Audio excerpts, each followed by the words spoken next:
Universities are meant to be sanctuaries of thought, bastions of knowledge, innovation, and civil discourse.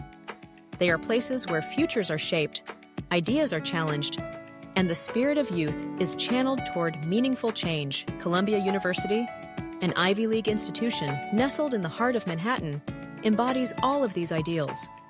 Founded in 1754, Columbia is a prestigious university that has produced generations of successful individuals, Nobel laureates, politicians, business leaders, and influential thinkers who have left an indelible mark on the world. With its storied history of academic excellence, Columbia has long been a symbol of intellectual rigor and achievement. Columbia's recognition extends beyond its academic pedigree.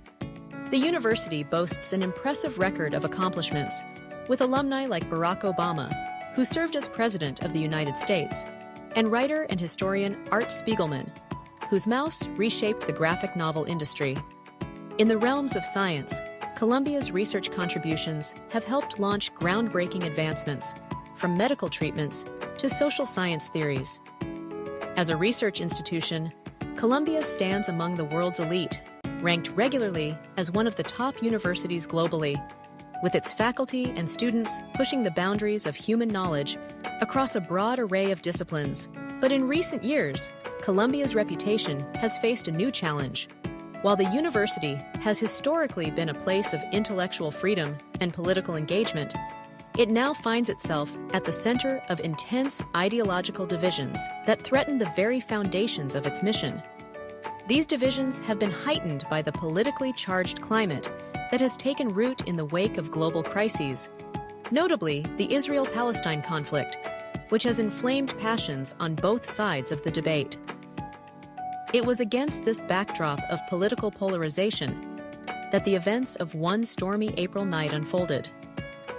Javen Jovero, a 22-year-old senior at Columbia, was at the center of a startling incident that would reverberate through the university for months to come. Jovero, a standout student-athlete from Rancho Bernardo High School in San Diego, California, had once been a symbol of the university's ideals: discipline, resilience, and excellence. With titles like 5 Counties Heavyweight MVP, Liberty Classic, Outstanding Wrestler, and CIF, San Diego Section Upperweight MVP under his belt, Jovero had earned the respect of both his peers and professors, securing a place among the university's brightest and most promising students.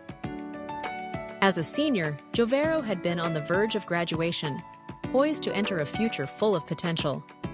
However, the pressures of university life and the mounting political tension on campus would soon unravel that promising future.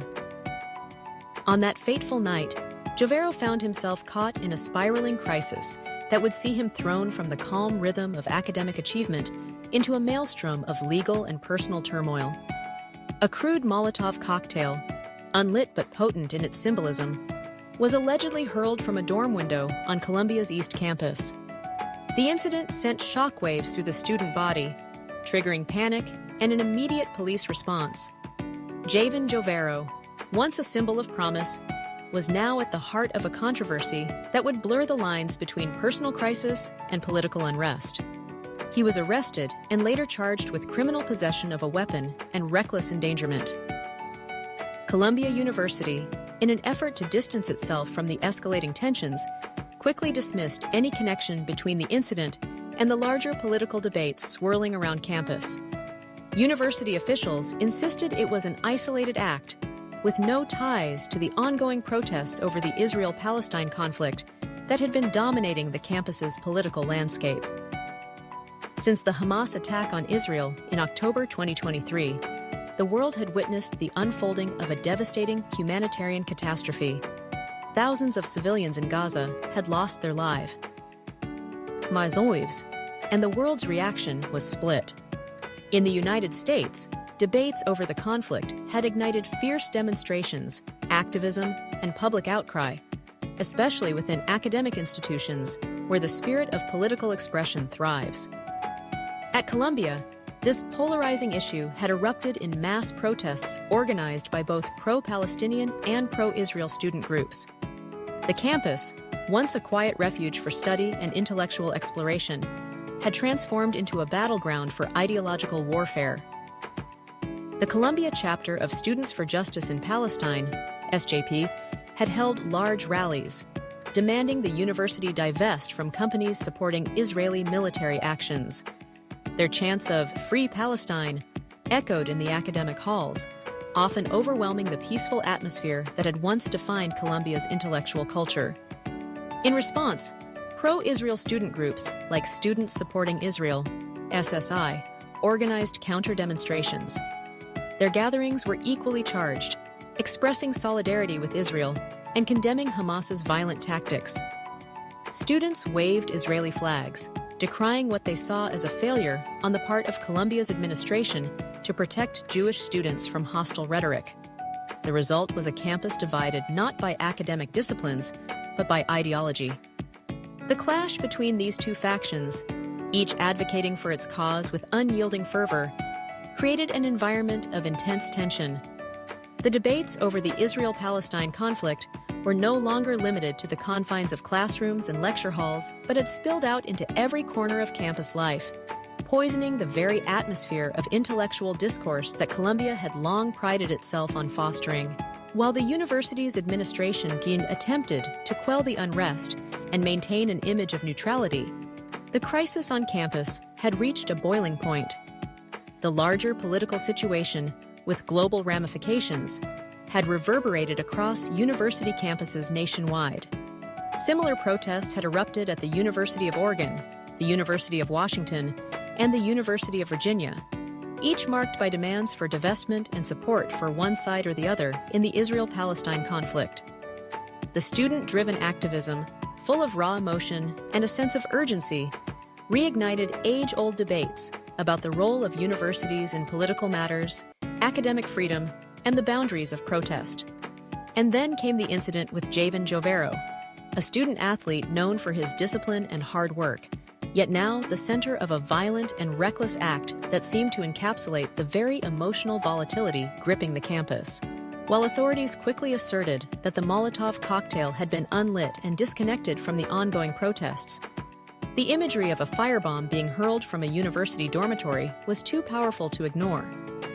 It symbolized a campus that had been ignited by tensions, a place where the personal struggles of a student could become emblematic of the larger political battles being fought within the university's walls.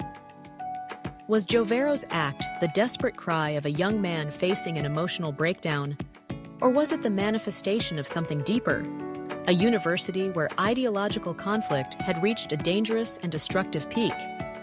The full truth remains elusive, and perhaps that uncertainty reflects the complex reality of Columbia University in crisis. Columbia, like so many other universities across the nation, finds itself at a crossroads.